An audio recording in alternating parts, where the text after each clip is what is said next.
What's up, y'all? It's your boy Big C back here with another video, and today we got the second to last part of my 5-part mini-series, and today we're going to be ranking the top 10 power forwards in the NBA so far this season. Thanks to you guys, we're nearly at 75 subscribers, so hit the subscribe button down below if you guys enjoy seeing NBA content like this multiple times a week.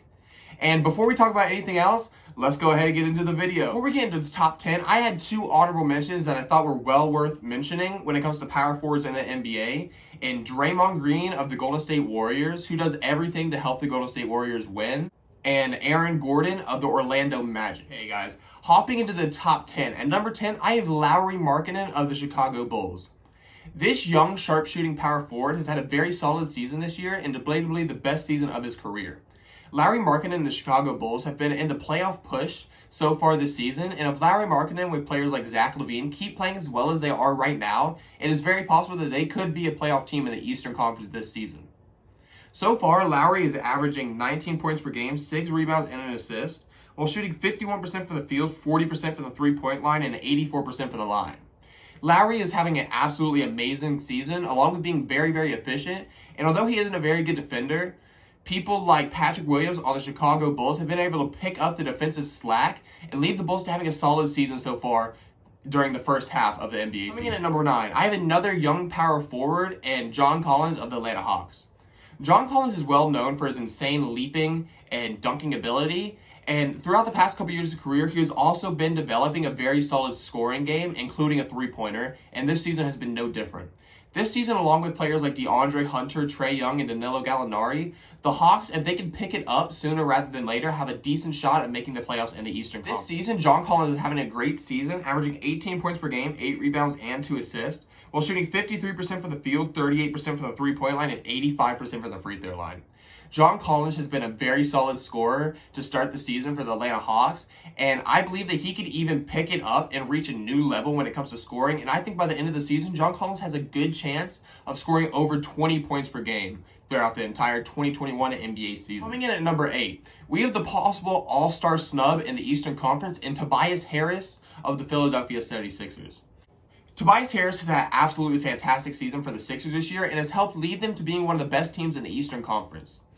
Although Tobias Harris may have one of the biggest contracts in the NBA, he is showing this year that the contract may not be as wild as people originally thought, averaging 21 points per game, 8 rebounds, and 3 assists, while nearly shooting 50-40-90 at 51% for the field, 40% for the three-point line, and 89% for the free throw line. Tobias Harris, along with his scoring ability, is also a decent defender, and next to players like Ben Simmons and Joel Embiid, the 76ers are one of the NBA's favorites to come out of the Eastern Conference and lead their team to the NBA Finals this season. Coming in at number 7, we have the NBA champion from Toronto and Pascal Siakam. Pascal Siakam, along with most of the players on the Toronto Raptors this season, got off to a really slow start, but as of late, these players have been picking it up and have moved the Raptors back into playoff contention. This season, although it's down from last year's production, Siakam has been averaging 21 points per game, 8 rebounds, and 5 assists, while shooting 46% for the field, 30% for the three-point line, and 81% for the free throw line. Along with players like Kyle Lowry, OG Anunoby, and Fred VanVleet, this team is very likely to be a playoff team in the Eastern Conference, and who knows, we've seen in the past that the Raptors can be very solid in the playoffs, and it is very possible that the Raptors could make it to maybe even the second or third round in the playoffs this year. Coming in at number 6, we have the All-Star from the New York Knicks. Wow, that is really weird. Wow, that is really weird to say. We have an All-Star from the New York Knicks in the power forward Julius Randle. Julius Randle was clowned for most of last season for just having an absolutely horrible season when it comes to making terrible passes and having some hilarious turnovers. But this season, Julius Randle has been by far the best player on the New York Knicks, averaging 23 points per game, 11 rebounds, and 6 assists, while shooting 48% for the field, 41% for the three-point line, and 81% for the free throw line.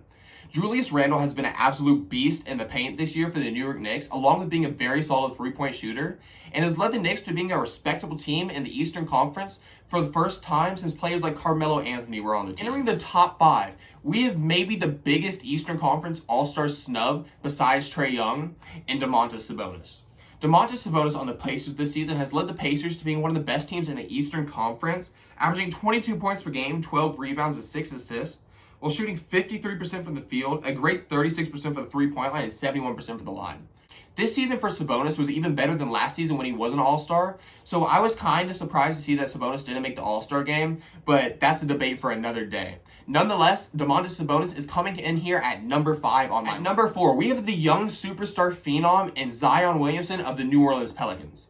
Zion Williamson is one of the most hyped players that we've ever had coming into the NBA, and this season has shown why the hype has been surrounding him for the past 2 years. Getting 25 points per game, 7 rebounds, and 3 assists, while shooting an absolutely insane 62% from the field, 35% from the three-point line, and 71% from the free throw line.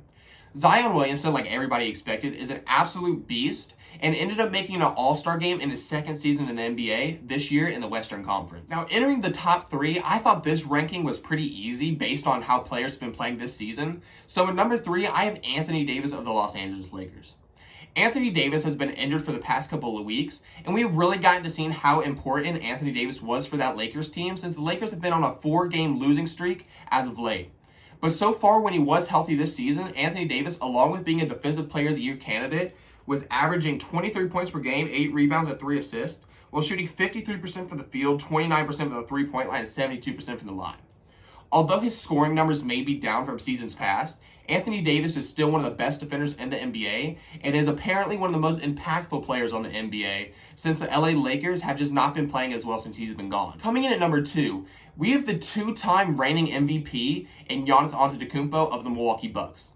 Giannis will always be a player that seems to be in the MVP conversation, and this season was nonetheless, and once again, he is an all-star starter in the Eastern Conference, averaging 28 points per game, 12 rebounds, and 6 assists, while shooting 55% from the field, 28% from the three-point line, and 65% from the line. Although Giannis may be not as high in the MVP talks as he has been in years past, Giannis is still having an absolutely insane season and is still probably the most dominant player in the NBA as of today. And coming in at number 1, if the NBA had a Comeback Player of the Year award, this player would win this award with no question, and Kevin Durant of the Brooklyn Nets. Kevin Durant has come back from his Achilles injury from when he was in Golden State, playing like he was in his prime.